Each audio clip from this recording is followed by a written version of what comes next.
বাংলাদেশের ডিজিটাল বিনোদন জগতে যুক্ত হল এক নতুন অধ্যায়। আনুষ্ঠানিকভাবে যাত্রা শুরু করেছে দেশের প্রথম premium vertical micro drama streaming platform Bangla reels. সোমবার রাজধানীর তেজগাঁওয়ে বাংলাদেশ চলচ্চিত্র উন্নয়ন কর্পোরেশন এর ফজলুল হক মেমোরিয়াল অডিটোরিয়ামে প্ল্যাটফর্মটির উদ্বোধন ও অন এয়ার অনুষ্ঠান অনুষ্ঠিত হয়। 1992 সনে আমি এফডিসিতে ঢুকি, তখনকার জীবন আমাদের জমজমাট এফডিসি। অনুষ্ঠানে বিএফডিসির ব্যবস্থাপনা পরিচালক মাইমুনা রহমান তানি, নির্মাতা জিবরান তানভীর, চিত্রগ্রাহক খায়ের খন্দকার সহ চলচ্চিত্র, টেলিভিশন ও ডিজিটাল মিডিয়ার বিশিষ্ট ব্যক্তিরা উপস্থিত ছিলেন। যে মানুষটার হাত ধরে বাংলা সিনেমার ডিস্ট্রিবিউশন শুরু হয়েছিল, তার সন্তানের হাত ধরে বাংলাদেশে একটা নতুন পথ চলা শুরু হলো। অনেক অভিনন্দন এর জন্য বাংলা রিলসকে। আমরা এখানে আমাদের ম্যাচিউর অ্যাক্টর অ্যাক্ট্রেস আছে, পাশাপাশি ইয়াং ছেলেমেয়েরা আছে। ইভেন আমরা কতগুলো কাজ করেছি ইউনিভার্সিটি ছেলেছেরা, 2nd ইয়ার 3rd ইয়ারের, তারা ফুল মুভি বানিয়েছে, ওগুলো আপনারা দেখতে পাবেন।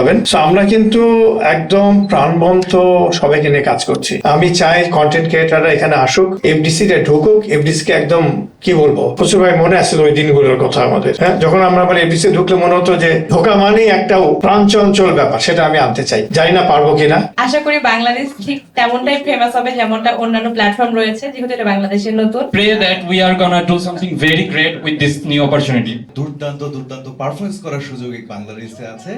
এটা আমাদের জন্য একটি দারুণ সুযোগ।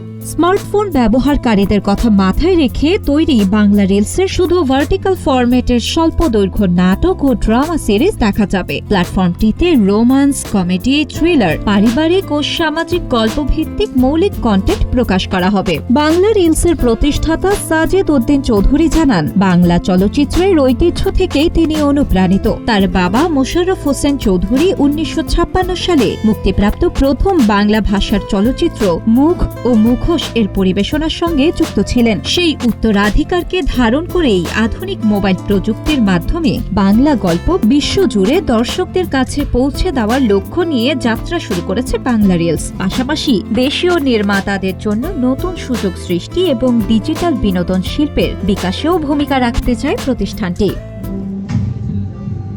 বিনোদন ডেস্ক, গ্রিন টিভি ডিজিটাল।